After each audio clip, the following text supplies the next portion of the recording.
Et voilà pour le tunnel en direction de Alzon, limite gare Aveyron. Le but aujourd'hui, c'est de commencer cette balade par les gorges de la Dourbie jusqu'à Millau et ensuite remonter le Causse Noir qui devrait donner une vue sur le viaduc de Millau justement. Et ensuite poursuivre par les gorges de la Jonte jusqu'à Merhues. Donc là, ça sera en Lozère. Et retour par la Corniche des Cévennes pour revenir à nouveau dans le Gard, puis retour sur Montpellier dans l'Hérault. Voilà, la fin de balade c'est assez classique, donc on va plutôt se concentrer pour cette vidéo sur le matin avec les gorges de la Dourbie et le Causse Noir.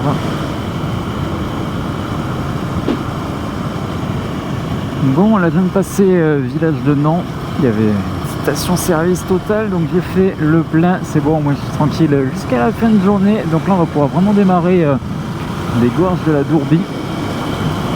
Et là déjà vous voyez en hauteur les roches. Et ce que j'aime bien ici là dans ces gorges de la Dourbie, vu que ça relie Millau, ça fait un peu la concurrence avec les gorges du Tarn, sauf que la plupart des gens quand ils viennent dans le secteur ils veulent faire les gorges du Tarn, ce qui est très beau également, mais du coup les gorges de la Dourbie c'est beaucoup moins emprunté, donc c'est plutôt pas mal. Et entre les deux, vous avez les gorges de la Jonte, donc ça sera le programme pour la deuxième partie de journée. Voilà, droit devant, vous avez le village de Cantobre. Voilà, là on le voit bien. Belle exposition. Et nous, on poursuit par ici, dès 991, en direction de Millau.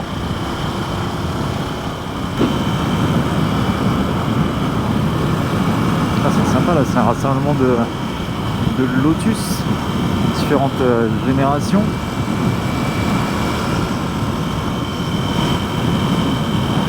Là il y a le groupe de retardataires.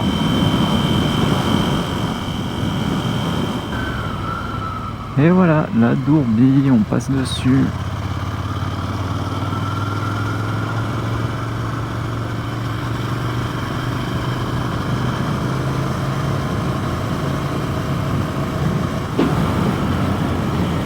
Le moulin de Corps, il y a quelques années, il refaisait le pont, il y avait une grue et tout qui était venue. Là, c'est fini, ça a été tout restauré.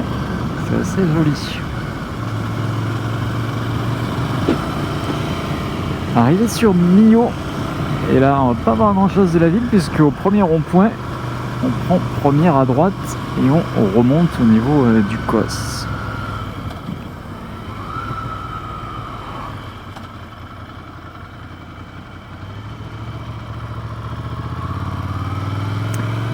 Biker.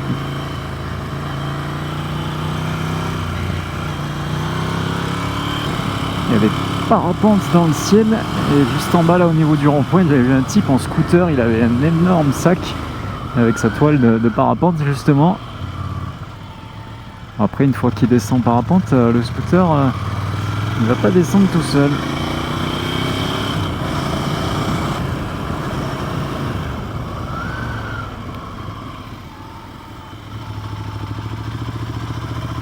À nouveau une épingle, à chaque épingle on peut voir le viaduc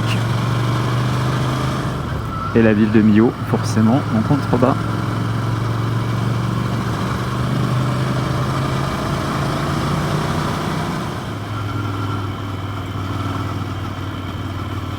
Voilà, là il y a toute une zone de pique-nique et je vais tenter d'aller sur la droite.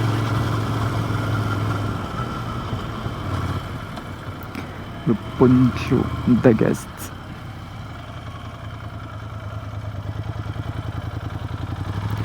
Voilà, il y avait un trou dans le goudron. Donc là, normalement, c'est le départ de parapente à même la falaise.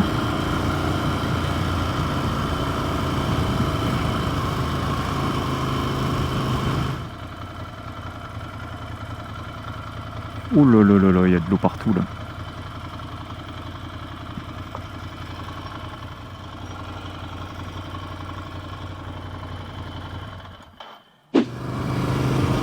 Et là on attaque tranquillement la descente vers Pérelot, petite cité de caractère, ça m'avait fait rire quand j'avais vu ça sur le panneau. Et ça va permettre après de rejoindre les gorges de la Jonte. C'est la limite Aveyron-Lozère.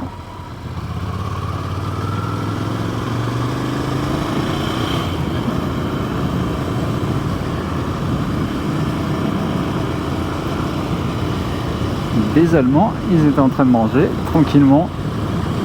Bon là c'était certains coins où ils pouvaient s'arrêter, mais c'était en plein soleil, il n'y avait pas forcément d'endroit pour s'asseoir.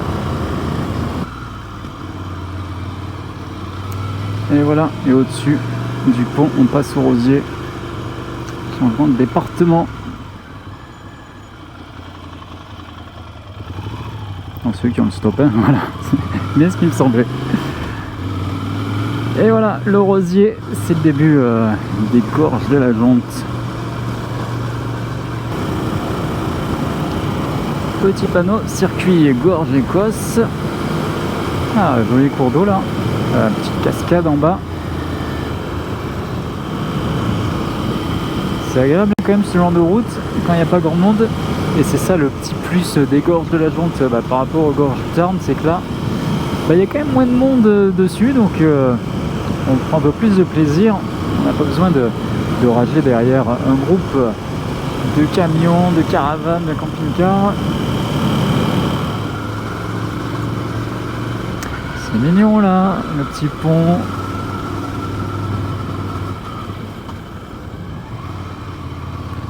Et là, on passe une première fois dessus et on va repasser de l'autre côté.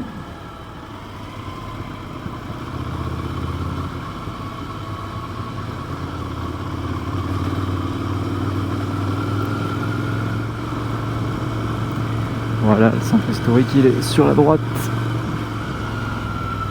28 degrés. Et on repasse sur la Jonte.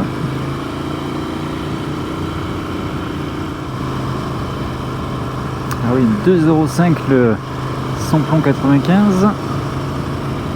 Bien fait de le faire avant.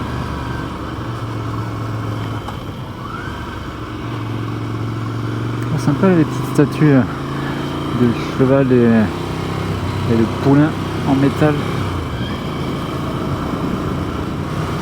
Et ce que vous voyez en face, la falaise, c'est le Cosméjean avec le chaos de Nîmes-le-Vieux cette fois-ci. Il y a possibilité de prendre cette route et de longer ce que je vais appeler la corniche là, le long de la falaise, au niveau de Mervès justement. Il fallait remonter. Je l'ai déjà pris quelques fois, donc vous pouvez retrouver les vidéos sur cette chaîne. Il y a une grosse goutte qui est en train de tomber. Je me disais, je suis vu sous un gros nuage noir et il y a des gouttes qui tombent. Bon, filons.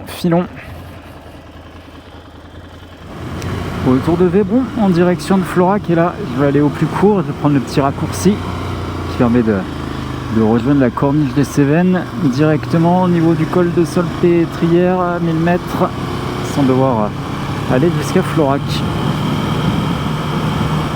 Alors, c'est pas forcément une route que je conseille à tout le monde. C'est assez étroit, mais et vous gagnez pas forcément en temps vu que vous n'allez pas très vite. Alors que si vous allez jusqu'à Florac, c'est une route un peu plus roulante. Voilà, c'est ici qu'il faut tourner.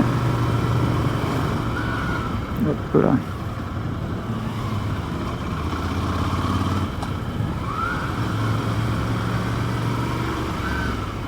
Et ils ont refait les panneaux là.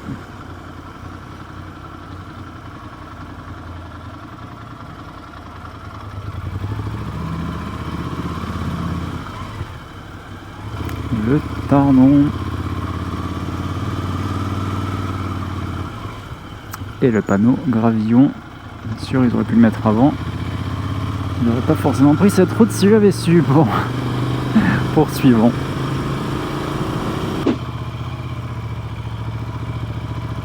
Hop là, voilà. Ah, ce genre d'épingle en première, ça passe mieux.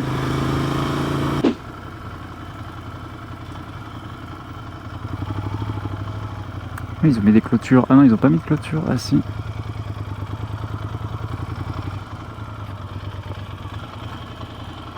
Je m'arrêtais souvent ici, là, dans les arbres. Du coup, ils ont mis des clôtures maintenant.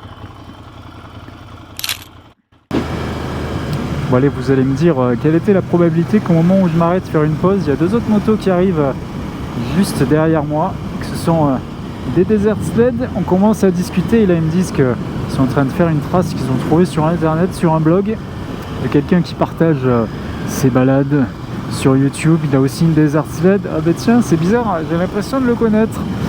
Et ouais, assez énorme. On s'arrête au même endroit, en même temps.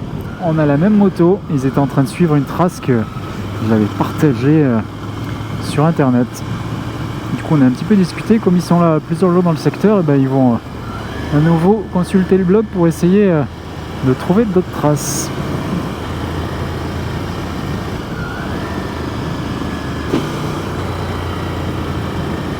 Hop là, petit Tiger 660. On n'en voit pas beaucoup.